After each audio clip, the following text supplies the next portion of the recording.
அது பொறுத்து 100 ஆண்டுகளுக்கு மேலாக வழக்கு நடந்திருக்கு.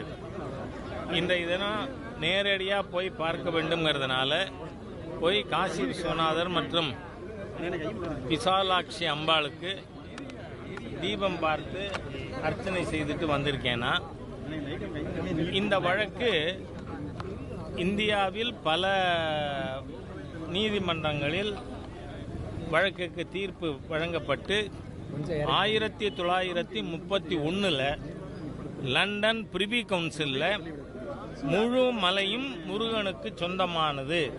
ஏன்னா இது 6 படை வீட்டில் முதல் படை வீடு, அதனால் இது முழுக்க முருகனுக்கு சொந்தமானதுன்னு ஏற்கனவே தீர்ப்பு இருக்கு. அதே மாதிரி இங்கே ஸ்தல விருட்சம் கள்ளத்தி மரம், அந்த மரத்தில் போய் இவங்க பிறை கொடி கட்டுறாங்க. அதாவது முஸ்லிம்கள் மிகப்பெரிய அளவில் இந்துக்களோடு மோதுறதுக்கு திட்டமிட்டு இருக்கிறார்களோ என்கின்ற சந்தேகம் வருகிறது. ஏனென்றால் 2020 ஆஸ் லேட்டஸ்ட் ஆஸ் 2020 இதில் அவர்களுக்கு, ஏன்னா 1931 தீர்ப்பிலே என்ன சொல்லியிருக்காங்க, அன்னைக்கு இருக்கிற ஸ்டேட்டஸ் குவா அப்படியே மெயின்டைன் பண்ணணும்னு. ஆனால் இவங்க கொஞ்சம் கொஞ்சமாக இந்த குரங்கு அப்பத்தை வீதம் போட்ட கதையாக வந்து கொஞ்சம் கொஞ்சமாக எக்ஸ்பேண்ட் பண்ணி நேற்றுக்கு மோஸ்ட் டிஸ்பிகபிள் ஆக்டு இங்கே பிரியாணி கொண்டு வந்து கோவில் போகிற படிக்கட்டில் உட்காந்து சாப்பிட்ருக்காங்க. எனக்கு என்ன நினைவுக்கு வருகிறதுன்னு சொன்னால், 1942 முஸ்லிம்கள் நேஷன் அவர்கள் இந்துக்களோடு இருக்க மாட்டோம், அதனால் தனி நாடு வேணும்னு கோரிக்கை 44 லாகூரில் மாநாடும் போட்டார். அப்போது பல காங்கிரஸ் தலைவர்கள், ஜவஹர்லால் நேரு போன்றவர்கள் பாகிஸ்தான் பிரித்து கொடுத்துருவோம்னு அவங்க நினச்சாங்க. காரணம் என்ன, ஜின்னாவினுடைய மிரட்டல். முகமது அலி ஜின்னா என்ன சொன்னார்னு சொன்னால், either concede Pakistan or face civil war, அதாவது நீங்கள் பாகிஸ்தானை கொடு, இல்லை உள்நாட்டு யுத்தத்துக்கு தயாராகு அப்படின்னு முகமது அலி ஜின்னா மிரட்டினார்.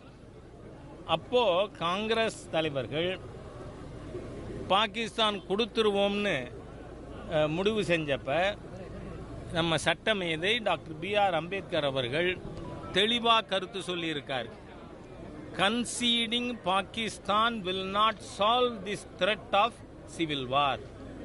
இந்த உள்நாட்டு யுத்தத்தினுடைய பயமுறுத்தல் இருக்கே, இது பாகிஸ்தான் கொடுக்கறதுனால இது தீராது, இங்கே அது திருப்பி தொடரும்னு. இங்கே நம்ம ஸ்ரீகந்தர் மலையில் அதை சிக்கந்தர் மலைன்னு சொல்லி நேற்றுக்கு முன்தினம் அதுவும் ஒரு பாராளுமன்ற உறுப்பினர் மிக மோசமான மத வெறி நோக்கத்தோடு இங்கே வந்திருக்கார். அவரை வெறுமன வழக்கு தொடர்ந்தா போதாது, he should be arrested. ஏன்னா அவருடைய கட்சி அப்படித்தான். நீங்கள் அந்த கட்சி, அது என்ன மனிதநேய மக்கள் கட்சியா? மனிதநேயமே இல்லாத கட்சி அது. ஏனென்றால் அவர்களுடைய ரூட் எங்கே இருக்கு, அல்லும்மாவில் இருக்கு. ஆகவே இந்த அல்லும்மா என்கின்ற பயங்கரவாத அமைப்பு 59 பேர் படுகொலை செய்வதற்கு காரணமான ஒரு அமைப்பு. நீங்கள் அதில் இருந்தீங்களா இல்லையா? இவர்கள் அதில் இருந்தவர்கள், அந்த கட்சியை சேர்ந்தவர்கள்.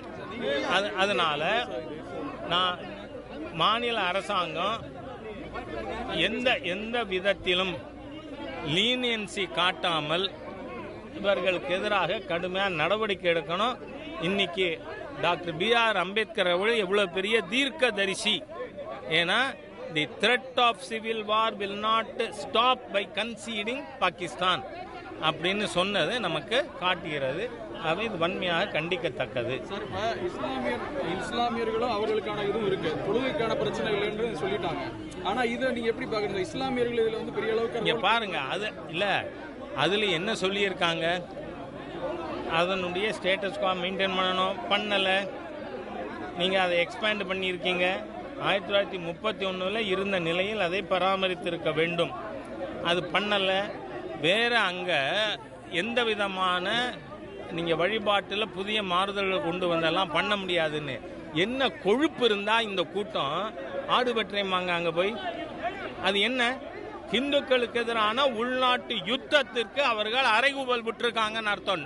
டாக்டர் பிஆர் அம்பேத்கர் சொன்னது நடந்துகிட்டு இருக்கு. அதனால இந்த நாட்டில் தேசபக்தி இருக்கின்ற அனைவரும் இதில் விழிப்புணர்வோடு இருக்கவும். என்ன சொல்றேன், you first arrest that fellows. அந்த மணப்பாறை எம்எல்ஏ, ராம்நாடு எம்பி இவங்கெல்லாம் கைது பண்ணுங்க. Okay, thank you. என்ன என்ன பண்ணாங்க? யாரு? என்ன சொல்றேன், இருங்க. பாரதிய ஜனதா கட்சியில அந்த மாதிரி யாராவது பண்ணினா மாவட்ட தலைவர் இருக்காரு, அவர்கிட்ட சொல்லி இருக்கேன். அவரோடு பேசி நிச்சயமா இதுக்கு யாரு ஏன் யார் பண்றாங்க இல்ல, அது தப்பு. அதை பிஜேபி ஏத்துக்கல. அது மாவட்ட தலைவர், he will look into it. Okay, thank you.